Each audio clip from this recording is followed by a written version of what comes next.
Hey guys, this is Matt from Amateur Filmies and welcome to another brand new video where we'll be showing off the haul that Sarah and I recently got from the Severin mid-year sale. Sarah and I were both really relieved that this package actually arrived because it had been in transit for several months, but looking forward to unboxing this on camera for you. So sit back, relax, and we hope you enjoy.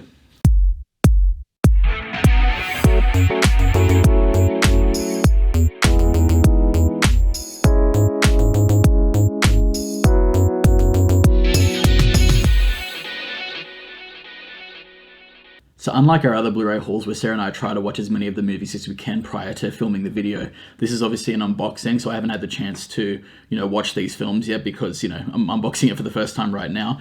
So, but I will go into why I decided to pick these movies, and yeah, hopefully that should suffice. But this is the big package right here. This is why I don't do unboxings that often. I'm really bad at opening packages, especially on camera. Oh, very nice. They got lots of actual nice, decent packaging in there so far. Yeah, there's a lot of packing peanuts here. Do you reckon I should just scoop them out? Or yeah, because I can't even see what's in the box. I need to scoop them out, but I'm going to make a mess. So just going to move the box over here to the side.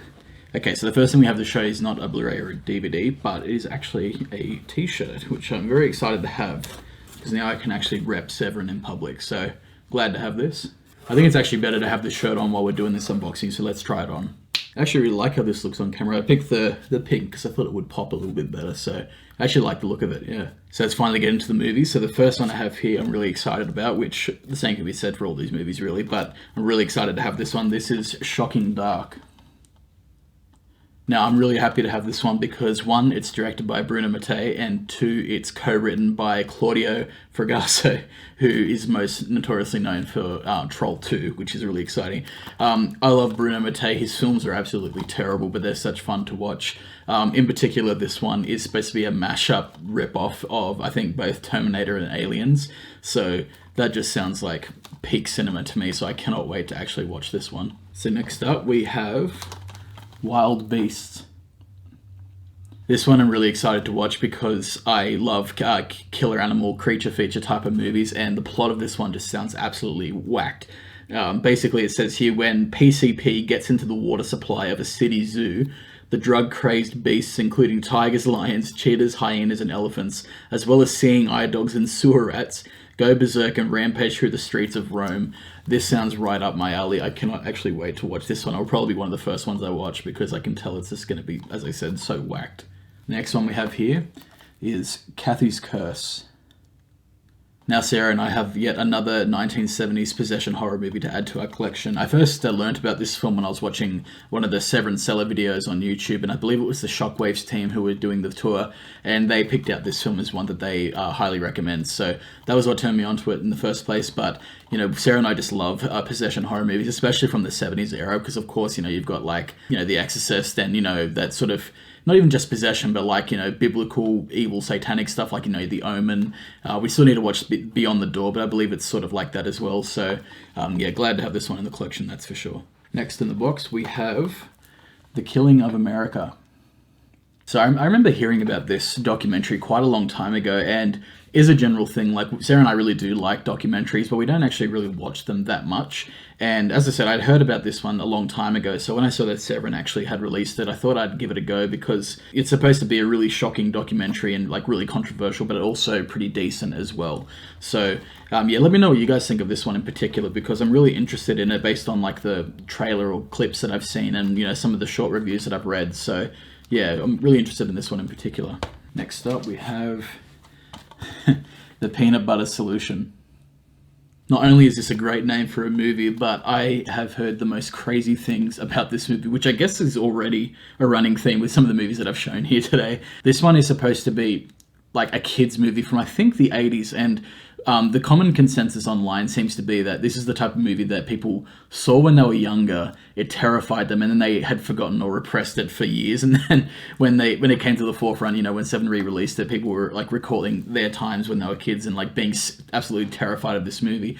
And I just love the idea that a movie that's intended for children is one that actually ends up terrifying them the most. So some of the clips I've seen on this just absolute batshit. So I reckon this will be one that we chuck on with Sarah's family and watch as a group. Next film we have here is Birdemic, Shock and Terror. Yet another film that I imagine is going to be better watched in a group rather than on your own, because this is like notoriously one of the worst movies ever created to my knowledge. I remember I looked this up on IMDb and I remember like the score is like abominably low, and I hope that it's a case where, you know, it's just so bad that it's actually good and fun to watch, and not just that it's so bad that it's actually a slog to get through. So yeah, the effects in this, based on the trailer, just look so laughably bad, but I'm sure that adds to the charm that it has. So I've just dug through the box because I saw what the next one was, and I figured I would show the other one that pairs well with it together at the same time. So first off, we have All the Colors of the Dark and All the Colors of Giallo. Now, if you've seen our Shameless Blu-ray collection overview, you'll notice that I actually have double dipped on All the Colors of the Dark, which admittedly I didn't need to do. I actually ended up selling our Shameless edition because I knew that I was going to be getting this, and the reason is pretty dumb. The only reason I did that was because I really wanted this All the Colors of Giallo set, and I really wanted to pair them together. Plus, I actually really like the artwork on this one a lot more as well. So again, it's just, you know, collector's things, I guess. There's no really actual reason why I upgraded. I'm not sure how the actual release compares to the Shameless edition, like whether or not the transfer is a lot better or in the features department. I did look it up, but I can't remember off the top of my head now. But regardless, I'm glad to have these in a collection, especially All the Colors of Giallo as well, because I really want to watch the documentary on this, but also there's like a 3 or 4 hour trailer reel of just all these different Giallo films, and yeah, I cannot wait to chuck that on and just find out about even more obscure Giallos that I haven't found out or watched before. So really excited to pop these discs in and actually give them a go. Next film we have here is Next of Kin. So Next of Kin is actually an Australian horror film, and it's also released by Umbrella Entertainment, which our most recent video was about. Actually, we showed off our Umbrella Entertainment Blu-ray collection, and the only reason we didn't have this through Umbrella is because when I was buying all this stuff, we wanted to make the free shipping threshold, and it was obviously a movie that I've been wanting to get for some time, so I just picked up this one during the Severin sale instead. And yeah, I'm just really excited to watch it because I've heard from a lot of different sources that this is a really interesting horror movie. It came out in 1989, and it's supposed to be, according to a quote on here actually, a giallo that rivals Argento's Deep Red, which is a massive call. So yeah, I'm really excited to watch it, specifically because it is supposed to be a giallo film, and one that's from the late 80s, but also because it's an Australian giallo as well. So very, very keen in particular for this one as well. Next film we have is The Devil's Reign. Now, admittedly, this is probably the one that I blind bought the most, in that I didn't really do a whole lot of research on this one. This is one of the cheaper Blu-rays during the sale, and the thing that really made me just pick this one out of, you know, some of the other cheaper Blu-rays was the cast, actually. So because this film came out in 1975, but listen to some of the actors in this. It's got William Shatner, Ernest Borgnine, Tom Skerritt, and even John Travolta, which is really, really wacky. And like, I looked up a trailer and the plot description and stuff, and it sounded interesting enough. I figured I'd just give it a go, especially since it was a cheap Blu-ray. But even looking at this release, it looks like there's a lot of great special features on here as well. But the next one here is another one I'm so pumped for. This is Night Killer. Again, this is supposed to be just another so bad it's good movie. I can't remember if it's actually directed. Oh yeah, it's directed by Claudio Fragasso again. As I said, most known for Troll 2, and obviously he also did Zombie 4, which is After Death. I think that's the one. I always get the zombie titles mixed up. I first heard about this movie when Chris Stuckman reviewed it, actually, in one of his Hilariosity reviews. And so, yeah, I knew that next time I was going to buy from Severin that this was going to make the list, because my brother has been dying to watch this one with me as well, because it just looks absolutely hilarious. So, yeah, can't wait. So next up we have Robo War. So this one, just like Shocking Dark, was directed by Bruno Mattei and co-written by Claudio Fragasso. So I'm so glad to be adding to our Bruno Mattei and Claudio Fragasso collection. Yeah, this one is another Italian rip-off movie. This one is ripping off specifically Predator and RoboCop. So I'm sure this is going to be absolute wacky fun. And yeah, I'm probably going to double bill this with Shocking Dark, because that's just the logical thing to do at this point. So yeah, can't wait. And I don't know if I haven't mentioned it yet, this is actually limited to 3,000 units as well, and it comes with a bonus soundtrack CD. So looking forward to popping that on in the car as well. So yeah, just have to interrupt the video for a second. I'm actually filming this bit right now after I've already finished filming the rest of the video, because I'm unwrapping them and doing the B-roll footage of the alternate covers and stuff. And I'm so annoyed about Robo War. I've just unwrapped it and I've opened it up, and it's missing the actual It's missing the actual movie. They've just given me a soundtrack. I get that mistakes can happen, and you know, obviously it's fine. I'll just have to wait for, you know, I'll reach out to them and get the disc sent out to me. But knowing that this package took about 3 or 4 months to get here, I don't know when I don't know when I'm actually going to be able to watch this movie. So a bit annoyed, but yeah, what can you do? So these next 4 releases, yeah, it looks like they all come with slipcovers actually, which is really, really cool. So the first one here is Wax Mask. So I first found out about this movie probably the same way a lot of other people did, which is I found out that Dario Argento's name was attached to it, but he actually isn't the person who directed it. That person is Sergio Stivoletti. I think I'm pronouncing his name correctly. Apologies if not. But yeah, Dario Argento, he actually presents this film, but that's how I learned about it, so I figured I would look into it, see if it sounded really interesting or not, and yeah, it actually does sound like a cool horror movie. I believe it takes place in like a wax museum where the figures from actual gruesome murder scenes are getting displayed or something like that, and you know, there's a masked killer. I think he has like a metal claw or something. But yeah, sounds like, you know, a really cool movie. It came out in, I think, the late 90s, maybe 96, 97. And yeah, I love my 90s horror, especially Italian horrors. I haven't actually watched that many Italian horrors from the 90s, so it'd be good to actually check this one out, yeah. Next one we have is Skinner. So with Skinner, we have another 90s horror film, except this one has some more recognizable faces in it, actually. It's got, the lead actor is Ted Raimi, and we also have Ricky Lake and Tracy Lords.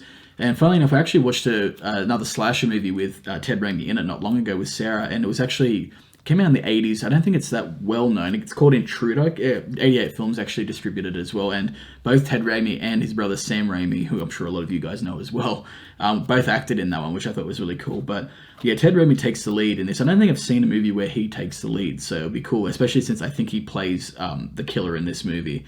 I don't think that's a spoiler. I think it's pretty open that that's the case. But regardless, yeah, based on the clips that I've seen and the reviews I've read, as usual, it just seems like it's up my alley. So really excited to watch this one too.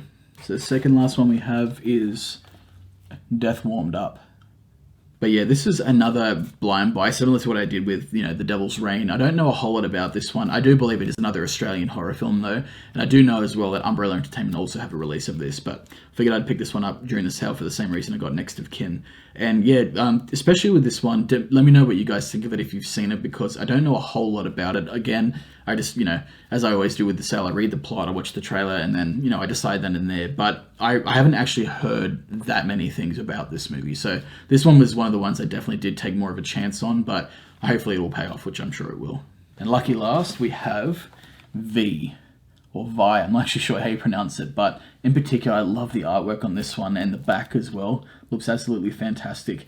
And, you know, there are times when I, you know, first learn about a label and, you know, I go through their entire catalog. And if there's a movie that I haven't heard of before, I like to look it up and whatnot. And from memory, this is actually one of the more critically acclaimed movies that Severin has put out. I could be mistaken, but I believe that is the case. And yeah, I remember, you know, the imagery in particular of this one really standing out to me. And I think, if I'm recalling correctly, it's got a lot of like witchcraft and like religious horror in it. This film came out, I think, 1965, maybe 67 or something like that.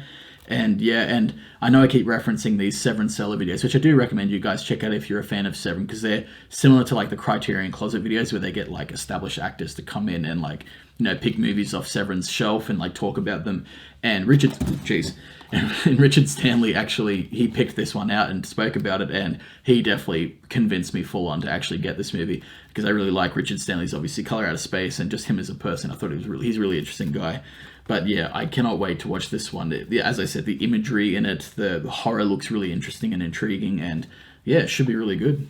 So that brings us to the end of this unboxing video. Thank you very much as always for watching. I do apologize for not having something more substantial to say about these movies. Obviously, I hope you can understand given the nature of the unboxing, you know, but this is the first time that I'm actually getting the movies out of the package. So, but yeah, I actually am missing a Blu-ray for this sale. They had to send it separately. I also ordered Santa Sangre, directed by Alejandro Jodorowsky, but as you can tell by this note here, at the time that I ordered it, it was being repressed, so they weren't able to send it in the same package as this, but it is also on its way, and I'm sure it'll be part of a future Blu-ray haul that we do as well. Yeah, thanks for watching. I hope you enjoyed this unboxing. It's been really fun to actually finally get these movies and have a look at the artwork, and yeah, of course, it's going to be even funner when I actually watch them. So as always, let me know what you guys think of the movies that I've chosen. If you have any recommendations based on them, you know, if you really like them or if you really don't like them as well. We always love to hear from you guys. So yeah, appreciate it. Thanks so very much for watching, and we'll see you in the next video.